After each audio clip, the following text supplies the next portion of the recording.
Sasa leo mabwana, nisikilizeni. Mwenyezi Mungu Subhanahu wa Ta'ala siku ya Jumatatu ni siku rasmi aliteremsha Qur'an al-Karim.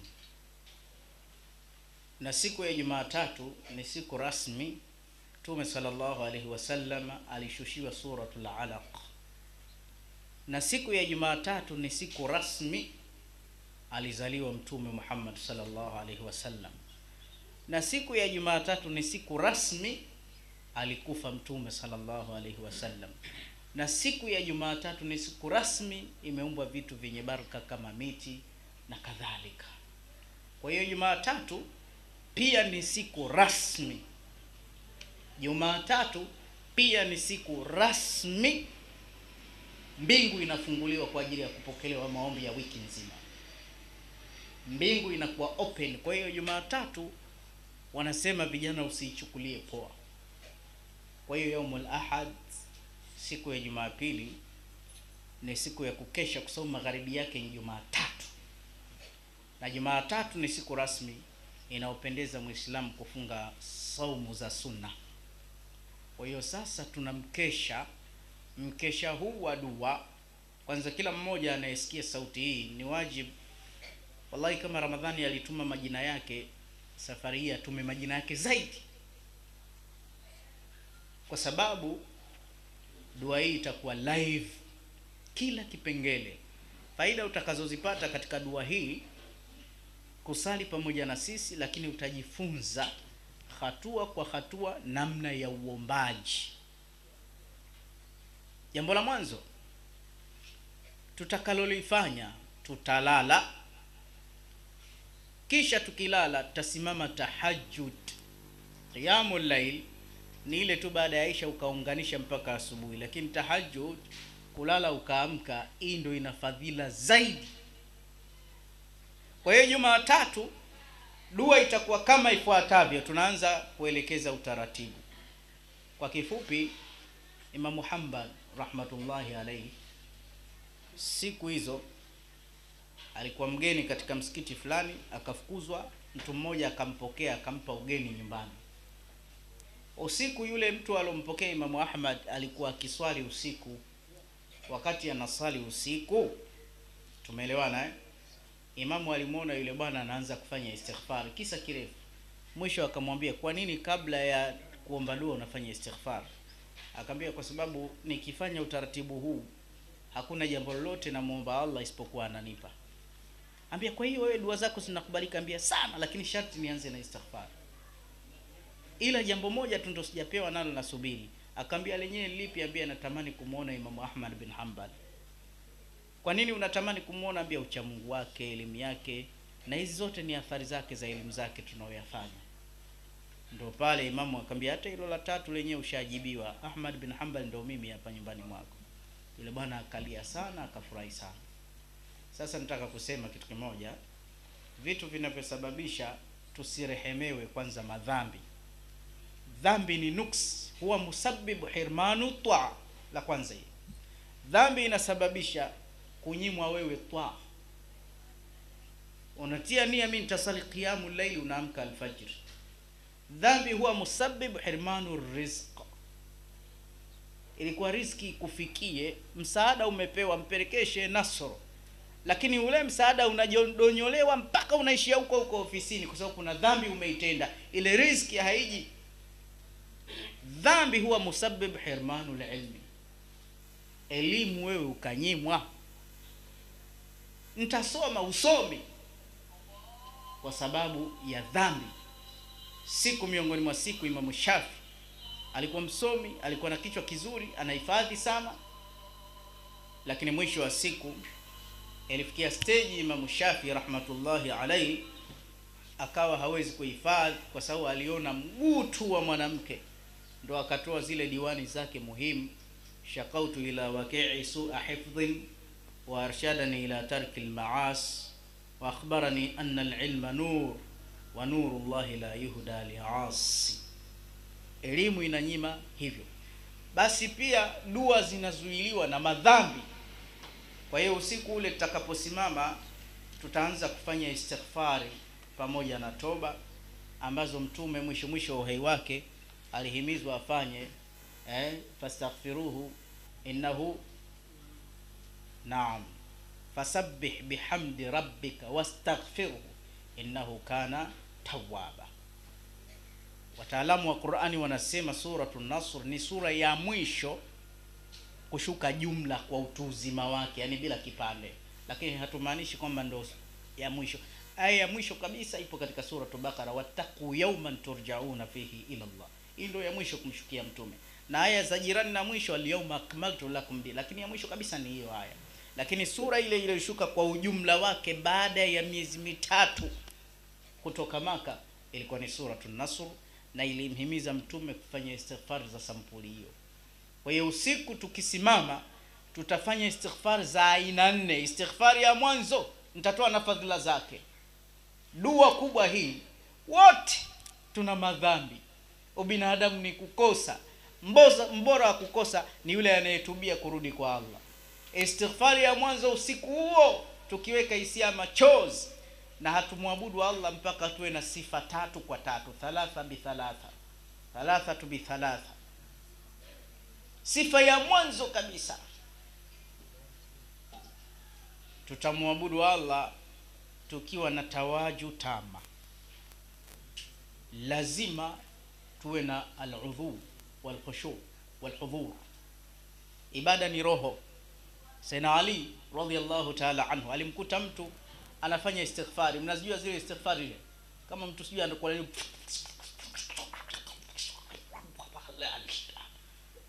akaambia ishtafal, nini unafanya? Ambia analeta istighfar.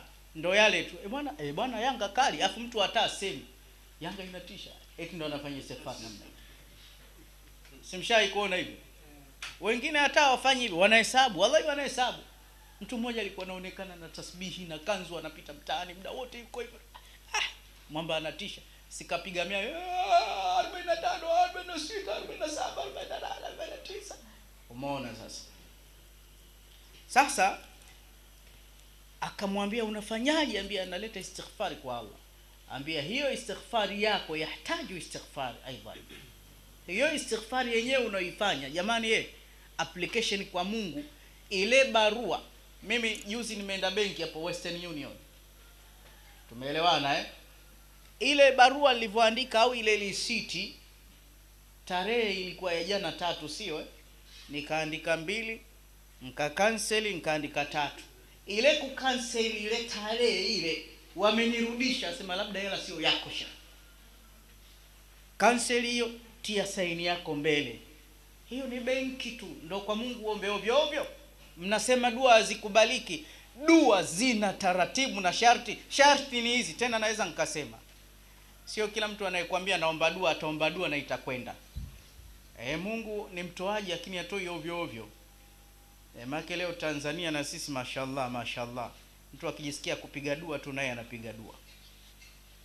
Tumeelewana vizuri Dua hizi Mtume sallallahu alaihi wasallam akaja kutufundisha, na dua ndo hizi waliopita kabla yetu wakifanya mambo makubwa, kwa sababu walikuwa wanatulia kwenye dua. Dua ni ibada, na ibada yoyote ina masharti. Hivi kuna ibada isiyokuwa na masharti? Hiyo swala yenyewe kasali ovyo ovyo kama hujatafuta balaa. Kwa hiyo sharti yetu ya mwanzo katika dua ni ile sifa ya kuwa na tawaju. Tawaju yetu ya mwanzo al-udhu huwa al-musamma. Jambo la mwanzo lazima tuchukue udhu. Wenye wilada na hedhi aiwahusu kwa wakati ule, kwa pale wataitikia kwa pembeni. Tunaona hata kwenye Idi, wata'tazilul huyyad al-musalla liyashhadna al-khair wa da'wat al-muslimina. Wenye hedhi wakae pembeni, Idi haiwahusu kukaa pale pale. Kwa hiyo jambo la kwanza la umuhimu katika dua hii, ndio natoa mwongozo, jambo la mwanzo kabisa udhu, alafu iltijahi al-qibla, kuelekea qibla. Lazima tuelekee haram Makkah kwa elimu sahihi ya qibla. Sifa ya pili baada ya tawaju kuna tafakkur, na hili ni jambo kubwa. Tafakkur kama itatajwa subhanallah, hii subhanallah si jambo dogo, lazima tafakuri ije kihisia.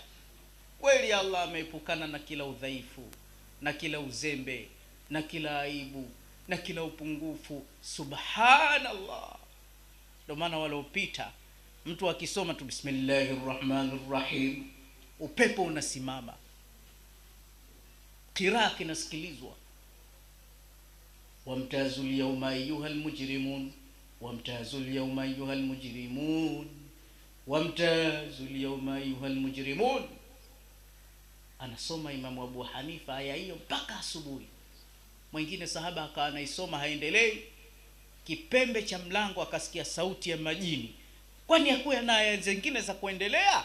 Umengangania aya hiyo hiyo, tayari ushawaua majini watatu kwa hofu ya Allah. Washakufa majini watatu. Ilikuwa Qur'ani kweli, sio rasman, toka moyoni. Mtu ilikuwa ni sunna. Inna lilmuttaqina fi jannatin wa nahar. Basi anatabasamu fi maq'adi sidqin, akisoma pepo anatabasamu. Akisoma habari za moto analia, anaogopa. Wao ukisikia inna jahannama kanat mirzaya, la nini wewe bwana? Nini wewe, una matatizo gani? Matatizo yako yepi?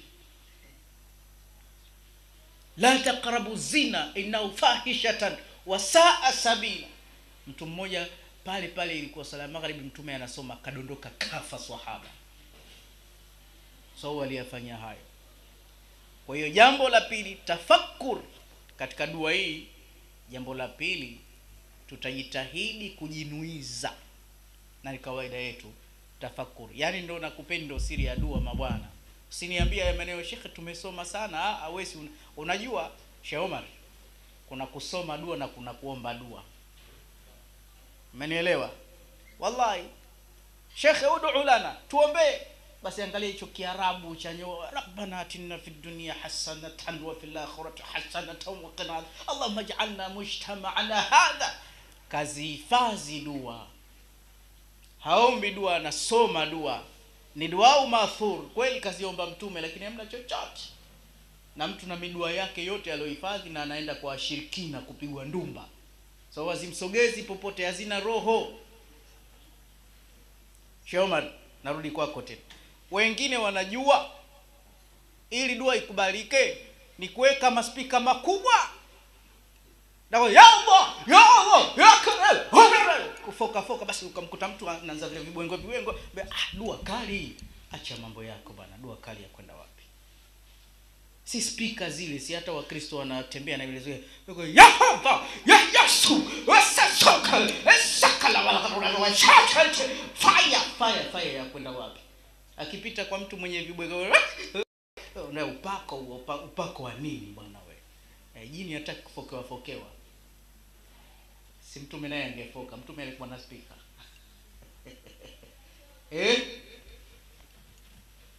Tunaenda kidogo, lazima tunyoane tati. Dua. Halafu lingine, Sheikh Omar, hisia ya mtu si dini. Sio kwamba Osman Michael anapenda kufanya hivi, kwa hiyo ndio dini iko hivyo. Hapana. Jazba yako itawaliwe na elimu na hekima na kivuli cha Mtume Muhammad. Yani ukifika pahala unatakiwa uwe mkali, hata kama sifa yako ni upole, kama dini imekutaka hivyo uchange. Sehemu nyingine kama unapayuka, dini haikutaki kufanya hivyo, kaa chini. Dua.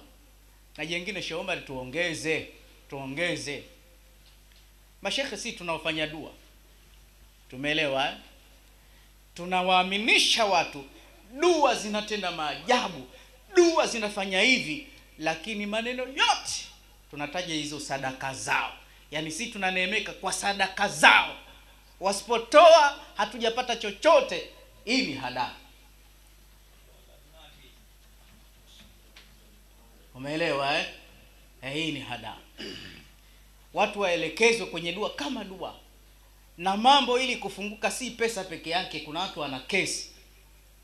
Mwisho unamkuta mtu kashahudhuria sana, yeye ni kutoa sadaka tu kuwapa mashehe, matumbo yanakuja, yeye yuko pale pale aendelee chochote. Ndio kaibiwa hivyo. Umeelewa Tunaenda kidogo kidogo. Chuma cha mkunanga utanisamehe. Hakuna kuibiana katika Uislamu.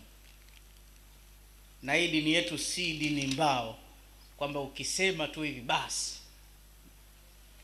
Ni dini ya hoja. Kwa hiyo jambo la mwanzo kwa upande wetu tutakavyofanya dua hivi ni kama ifuatavyo. Sifa ya pili tafakkur, sifa ya tatu tadabbur, mazingatio. Lakini ibada ina nguzo moja. Ibada unaoifanya ikufikishe daraja la ihsan, na yenyewe antaabudallaha kaannaka tarah, kumwabudu Mungu kama unamuona. Kama imani hiyo huna, basi umwabudu Mungu kana kwamba yeye ananiona. Hata ile ukifunga sala Allahu akbar, vuta hisia Mungu yuko mbele yangu au ananiona. Kama hiyo hisia hamna, basi hebu acha kwanza, tafuta ile hisia, uwe kiroho ndani ya sala. Tumeelewana Kisha tukishaweka nia hizo, tunaanza na istighfar. Tunasema astaghfirullahal azim wa atubu ilaik, astaghfirullah azim wa natubu ilaik. Hii tutaisoma mara 100 istighfar, ambayo itaanza kutudondosha machozi. Na wewe ukitufuatilia katika dua hii live, wallahi chakula kina utamu wake. Utamu wa chakula, hata hiyo biriani haina thamani mpaka utie chumvi. Na chumvi ya dua, machozi, toa machozi. Machozi yana thamani wewe. Mpaka Sayyidina Abubakar ni Siddiqi anasema, kama uwezi kulia kwa ajili ya Allah, basi ekti kama unalia, hilo lenyewe linakutosha. Acha bwana, kumbe hata uli macho makavu, hilo lenyewe linatosha. Amir al-Mu'minin Umar anasema kulia kwa ajili ya hofu ya Allah ndio mzizi wa hekima. Na alikuwa akilia Abubakar ni Siddiqi, yale machozi yanatia kwa ndevu zake, kwa sababu sehemu inaoingia machozi haitoingia motoni. Hal bakaita lillah, ushawahi kulia kwa ajili ya Allah au macho makavu au ni qaswatil qulub? Allah anasema thumma qasat qulubukum, qulubuhum min dhalika wa hiya kal hijara au ashaddu qaswa wa inna min al hijara lama yatafajjaru minhu al-anhar. Watu macho magumu, bora ya mawe yanatoa maji. Wa inna min al-hijara lama yashaqqaqu fa yakhruju minhu al-ma, tena mawe mengine yanapasuka na maji yanatoka. Wa inna minha lama yahbitu min khashyati, mara nyingine utakuta jiwe linadondoka, halidondoki hofu ya Mungu, lakini kuna moyo au tikisiki ya uli. Kwa hiyo chozi, kila anayesikia maneno haya, hata akiwa peke yake, ajifunze kulia. Masahaba amelia, mtume kalia sana. Na wewe lia kwa ajili ya Allah. Kwa nini tusikucheke Ramadhani nzima hujai kudondosha hata mchozi? Siku moja tumeenda kundi yetu ya siku 40 shehe. Katika ile kundi tulikuwa na mzee mmoja wa Kiarabu na mzee mwingine wa Kisomali. Basi yule mzee wa Kiarabu alikuwa na kitambi. Sasa tulikuwa tukipiga dua za machozi, tulikuwa tukiambiana, jamani dua za machozi. Tuna ya Allah, wajako wachonge ya Allah, sisi si lolote ya Allah, si lolote, si chochote, lakini tunakosi usiku na mchana ya Allah. Ya Allah, tusamehe ya Allah, wajako wachonge ya Allah. Sasa yule mzee anaanza kulia. Sasa kile kitambi, ile tumbo linacheza. Sasa yule mzee wa Kisomali, wewe wenzie tunalia, acha kauke kucheka. Anacheka kuliko huyu mzee vipi? Kambia mbona unacheka? Ambia kwani mnalia nini? Ambia wewe uko wapi? Kesho naye kaanza kulia, moyo umepata ulaini. Tuwe tunalia. Sawa Baada ya istighfari hiyo, istighfari ya pili muhimu. Istighfari ya pili muhimu. Kalmatain khafifatan ala lisan thaqilatan ala almizan, sio habibatani ila rahmani jalla jalal. Maneno mawili Mtume sallallahu alaihi wasallam anasema mepesi kuyatamka, yana uzito mkubwa kwenye mzani wa muumini, alafu Allah anayapenda. Sasa haya ukiyasoma kwanza umemfurahisha Allah. Ukiyasoma mara 100 uwe na madhambi kama povu la bahari, yote yameondoka. Kwa hiyo kinachosababisha tusifanikiwe ni madhambi. Maneno yenyewe ni haya tunayasema mara 100, huku tunalia, huku Allah anafurahi. Subhanallah bihamdihi, subhanallahil azim, subhanallahi wa bihamdihi, subhanallahil azim. Usiku huo mara 100 tunayafanya haya maneno. Kisha tukishamaliza tunaingia istighfar namba 3, babu lao.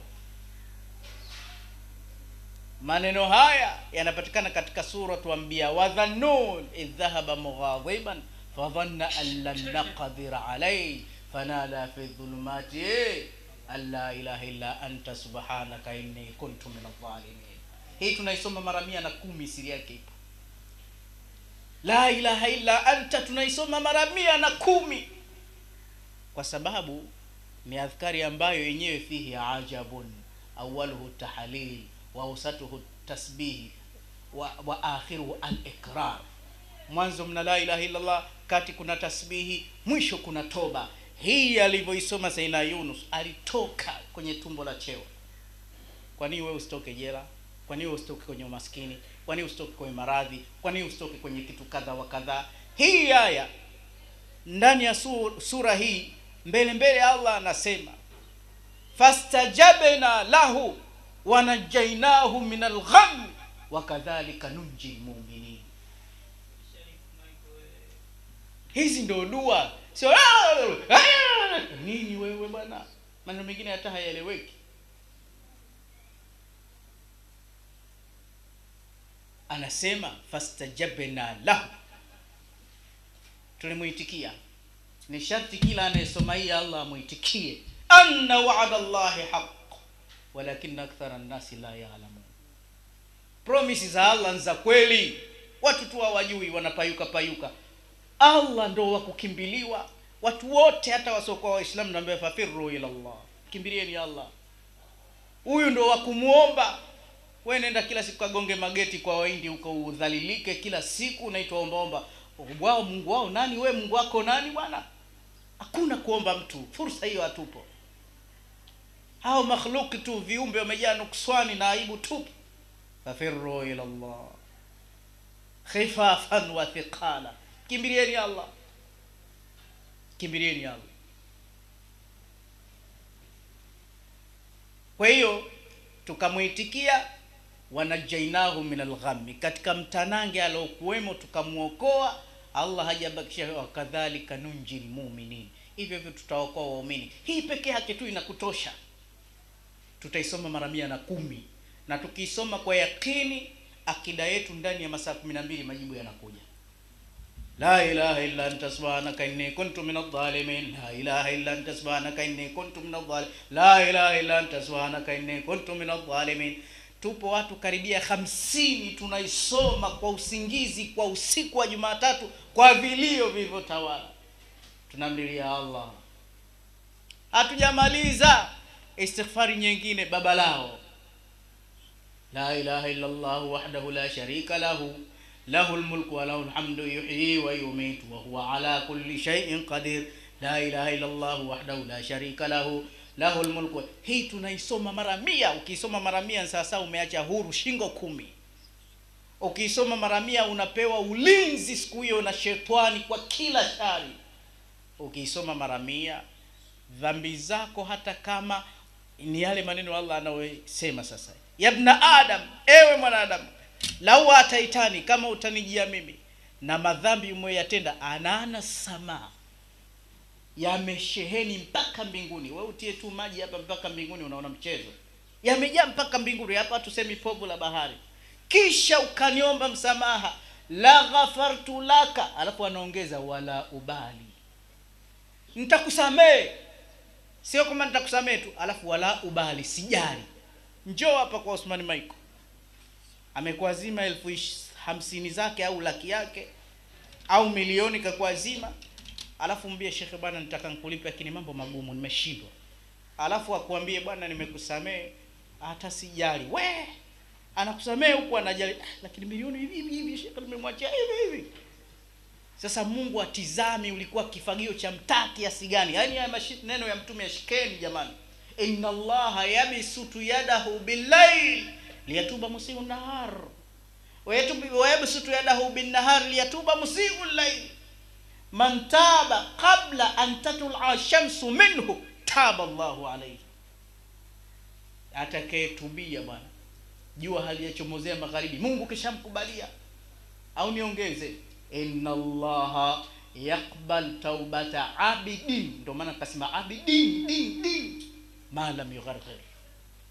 Hakuna kukatishana tamaa. Mungu anakubali toba ya mtu yoyote, ya dhambi sampuli yoyote, ma lam yugharghir, hajafikia sakaratil maut. Kwa hiyo ulozini wake za watu, uloiba, ulofanya kila ukorofi, hii hapa usiku huo isome mara 100, ushamalizana na Allah. Ushamalizana na Allah, we mpya. Ukiomba utapewa vitu. Mtu aliyokukosea hata kama ni mtoto wako akikuomba kitu umpi, na ukimpa shingo upande, si ndio hivyo Sasa tushamkosea Allah, hapa tunaanza kujisafisha. Ndio maana yule mwanafunzi wa Imam Ahmad bin Hanbali alikuwa anaanza kutubia. Hii tutaisoma mara 100. Ya mwisho istighfari. Ni istighfari muhimu.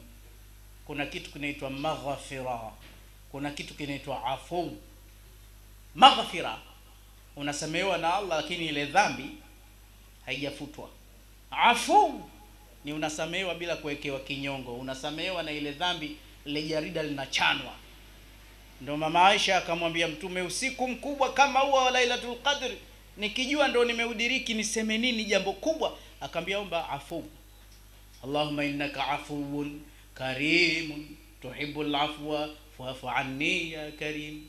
Ndio maana katika aya ukiona maghfira na afu mara nyingi inatangulizwa afu kwa sababu ni bora kuliko maghfira.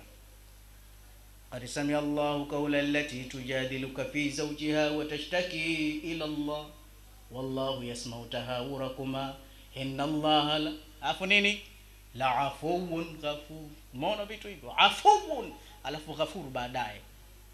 Afuwun ina power. Hii tutaisoma mara 100. Sio kwamba zikwa nyimbo tu za kuna kale kanyimbo ketu kwa Ramadhani, Allahumma innaka afuwun tuhibbul afwa, hata umalize ya karimu ushasinzi wewe janga hilo.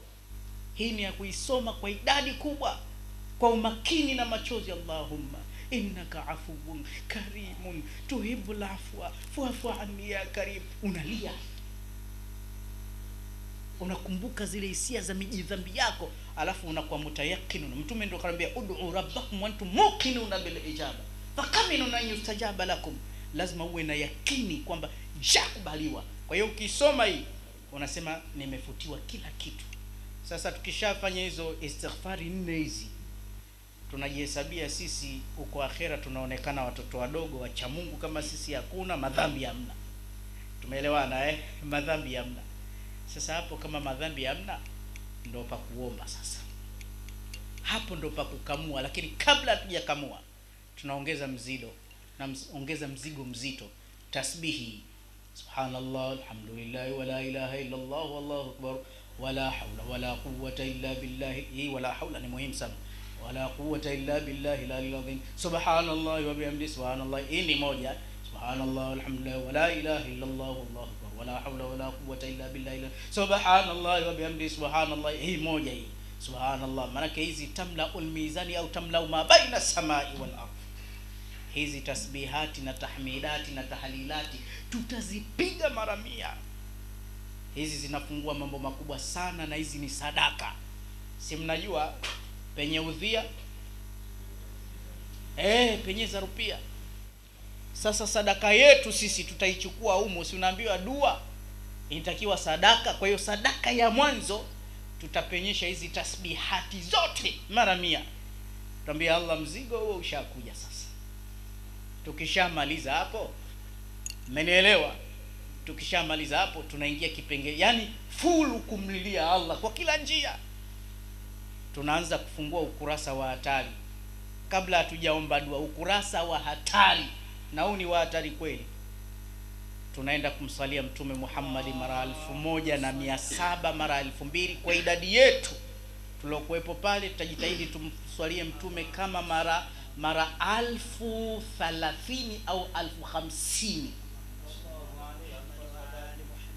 Tutaenda kufanya sala hiyo, na hizi sala tutafanya sala za kila sampuli. Ala rasihim, swala ya mwanzo ni ile original kuliko zote, ambao alitueleza mwenyewe itakuwa salatu ibrahimia.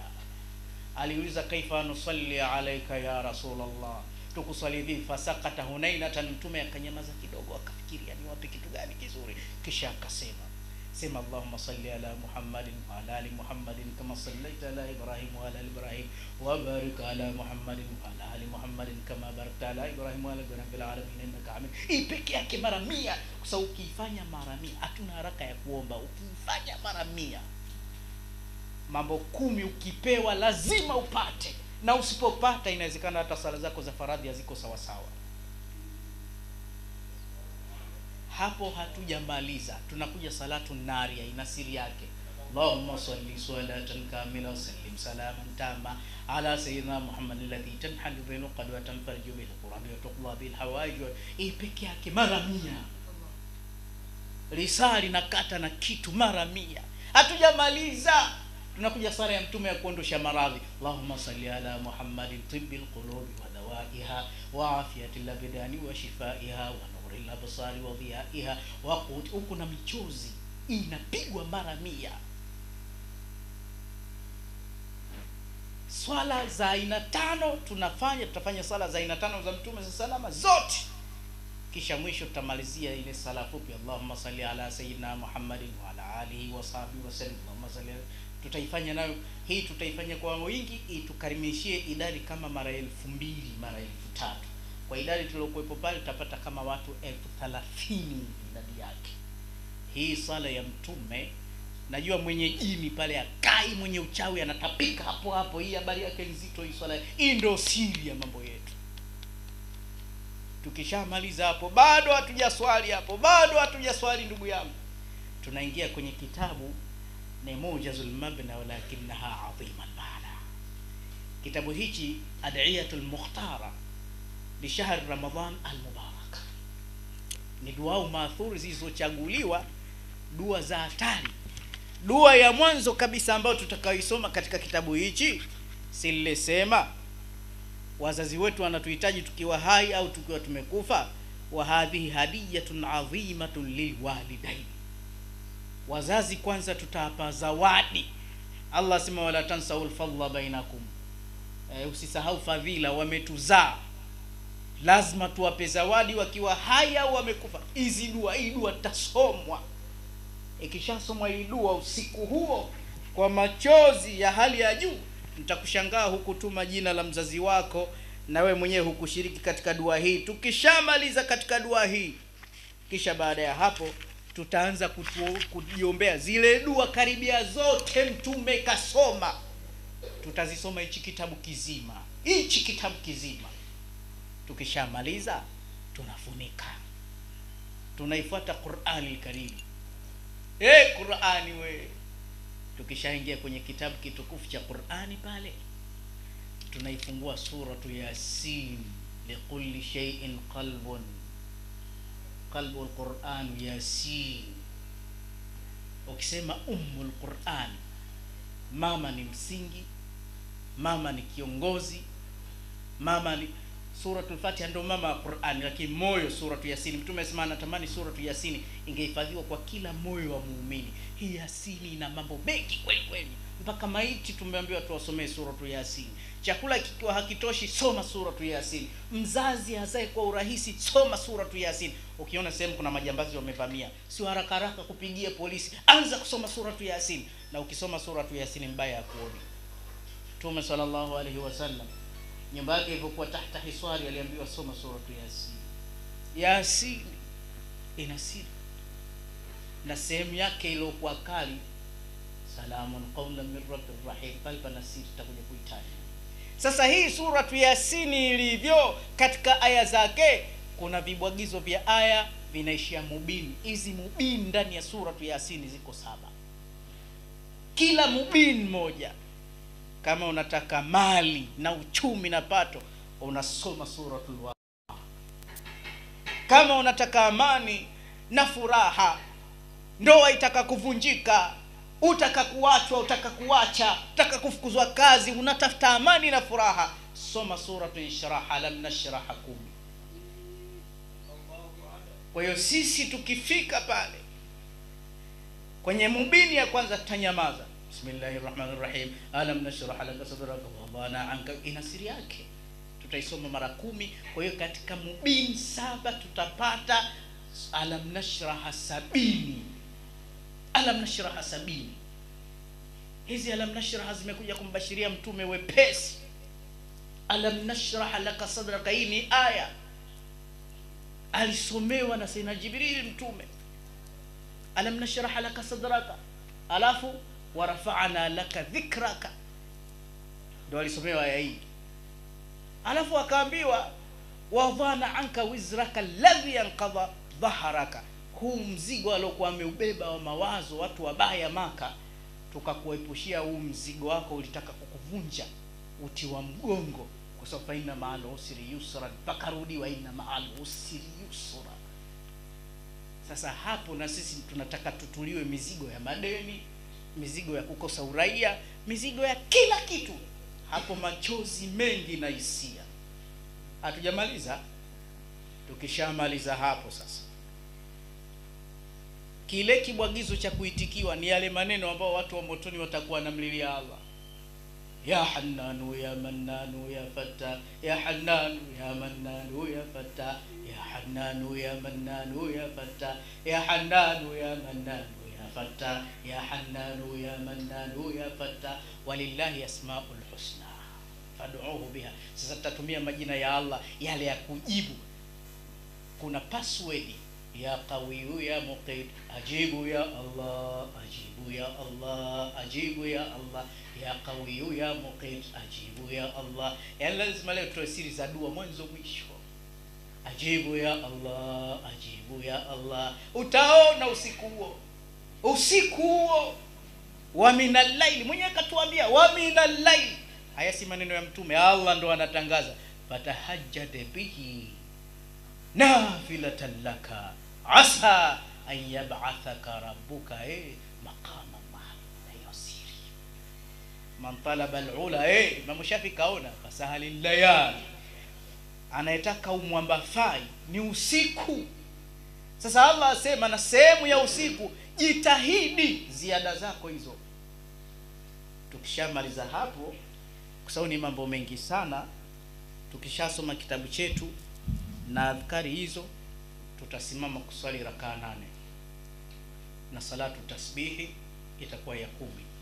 Halafu tutasimama kuswali rakaa 2 za salatul haja, ambao rakaa ya mwanzo itakuwa Fatiha na Kafirun, rakaa ya pili itakuwa Fatiha na Ikhlas. Halafu tutatoa salamu, tutaomba rabbana atina fid dunya hasana mara 3, kwa sababu katika dua zote mtume akiomba hii alikuwa anapenda sana. Tutaiomba mara 3 witri na siri. Alafu tutasujudu. Tukisujudu tutaomba dua zote tuzohifadhi vichwani mwetu, na dua za Kiswahili na za kila pale, ndo tutalia kuliko sehemu yote ya usiku. Na rakaa moja tutapiga juzuu nzima, na ile juzuu rukuu yake itakuwa sawa na kiamu chake, itidali yake itakuwa sawa na hivyo. Alafu tukitoa salamu tutamwelekea Allah kwa kuitizama mbingu, tutalia sana pale. Alafu tukirudi ndani tutahitimisha na witri.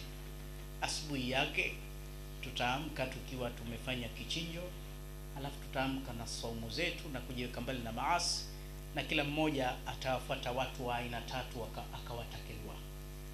Kila mmoja ataenda kumtafuta kiongozi mwadilifu, alafu kila mmoja ataenda kumtafuta mzazi wake amshike japo kichwa muombe dua, na tutaenda kuwatafuta wazee. Allah anawastahi wazee, mvi moja ya mzee thawabu. Watu hawa wakatutilie dua mambo yetu yapite, sisi pamoja na wewe. Waweza, ukiweza tuma majina yako tukuombee dua. Ukitaka kufanya vizuri zaidi, waweza ukashiriki na sisi vichinjo, usije ukasema sasa hapa itabidi tutoe sadaka. Sadaka ni muhimu kwa sababu sisi wenyewe tutatoa sadaka. Wote watakaorusha dua hii tutawakirimu. Tukienda kununua wanyama wa kuchinja hatutaki kupata na bei. Inna Allaha tayyibun la yaqbalu illa tayyiba. Mungu ajawa maskini kiasi hicho akakambuzi nipunguzie bei bwana. Hakuna mambo haya. Mambo ya Mungu hakuna kubahatisha. Tukikuta kuna kondoo huyo anauzwa 1,500,000, huyo anauzwa 1,00,000, tambia tupe huyo 1,00,000. Mazingira mazuri ya dua. Si dua kujiachia. Hatutaki sijui kakatwa sikio, tunataka kumpa Allah hurufu mbaham, kitu kizuri kilichonona cha hali ya juu. Maneno ya mwisho inama yatakabbalu Allahu minal muttaqin. Mungu anakubali vitu vilivyofanywa kwa ucha Mungu zaidi. Ili kuingia katika dua na ili kushiriki sadaka yako, kama unataka kushiriki, nakupa namba 4. Dua itakuwa Jumapili, jiandae mapema. Dua itakuwa Jumapili, jiandae ndugu yangu mapema. Tutakuwa live katika dua hii inshallah. Jumapili kuanzia saa 7 usiku mpaka asubuhi. Utaona mambo mengi. Sisi tunaofanya hii dua kila leo, huo muda unatosha na unabakia muda wa ziada. Namba hizi: Sheikh, mimi nitaka kichinjo, nitaka mbuzi 50, nitaka ngamia 10, nitaka ngamia wa dunia nzima. Basi inshallah utaingizwa.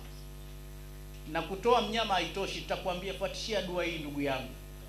Lakini pia zingatia huu ufanyaji, siku nyingine ufanye mwenyewe. Si lazima kila siku Sheikh Othman Michael ndo akufanyie wewe dua tu kwamba yeye yupo karibu na Mungu zaidi. Hizi dua hazina uchoyo. Hizi dua hazina uchoyo. Unaweza ukafanya vizuri zaidi ukakubalika kuliko hata sisi.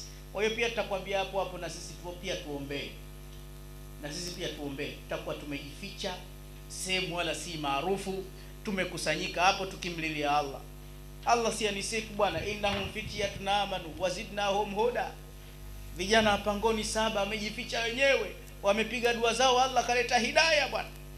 Watu 3 hawa wa kaumu ya Nabii Isa aliyowataja wamejificha pangoni wenyewe, wamepiga dua zao, Allah kaitikia. Ukisimama vizuri wala haina haja ya majority, Allah anaitikia. Na dua inamsibu mtu ambali popote. Usishangae kwa dua hii Allah akaupa hidayah ulimwengu mzima. Amali yetu sisi ni dua, na tumeacha shughuli nyingi za kidunia ili kufanya dua, kwa sababu tunajua sisi wenyewe dua zinatukurubisha kwa Allah. Tunachojitahidi shetani asiharibu karama hizi, kujiweka mbali na maasi, hasa uzinifu, wizi, utapeli, usengenyi na kila uchafu. Wewe mtu anakuombea dua haswali hata swala 5, na hiyo swala yenyewe haijui, na mara nyingine hata janaba hajui kuoga. Wewe utaka dua gani hapa? Unaona mchezo wewe?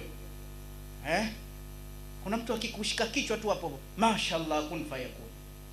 Mtu akuombea dua kujeuri, kiburi. Na mtu mwenye kuomba dua tawadhu, hata akiwa mbele za watu anaficha ile makucha yake. Mashaallah, hapana. Umeelewa vizuri Dua zinatakiwa hivyo. Na ushekhe ndio wenyewe. Umeelewana vizuri Ushekhe ni kuombea na Mungu. Sawa Ushekhe ni kuombea na Mungu, lakini bali ya hivyo na popote inshallah njoeni tutakuja kufanya dua. Siku zote tumesema safari. Sasa hivi nimeamua bwana. Wa Marekani nyuma ya kamera hii wamekuja mpaka hapo. Tumeweka nyumba mpaka tumerejesha, unakuja. Wa Oman wamesema sana, lakini safari hii kwa ajili ya dua inshallah tutatoka. Tutatembea ulimwengu mzima kwa ajili ya fikra ya umma. Na sisi tukifika pahala hatujikombi. Tumefika nchi hii serikali ifanyiwe sisi tunaomba dua kwa pamoja, watu wote Allah wape hidayah. Sisi mkubwa kwetu ni Allah, watu wote Allah wape hidayah. Na dua zetu sisi hazitegemezi Mungu tunakuomba Sheikh Omar awe karibu na sisi. Sisi tunataka ukaribu na Allah peke yake kabisa. Hataki kuwa karibu na bosi fulani na tajiri fulani na kiongozi fulani. Hiyo hatutaki. Sisi tunataka tuwe na Allah, na hata huyo kiongozi tumuelekeze kwa Allah. Tumeelewana vizuri? Asalamu alaykum wa rahmatullahi wa barakatuh.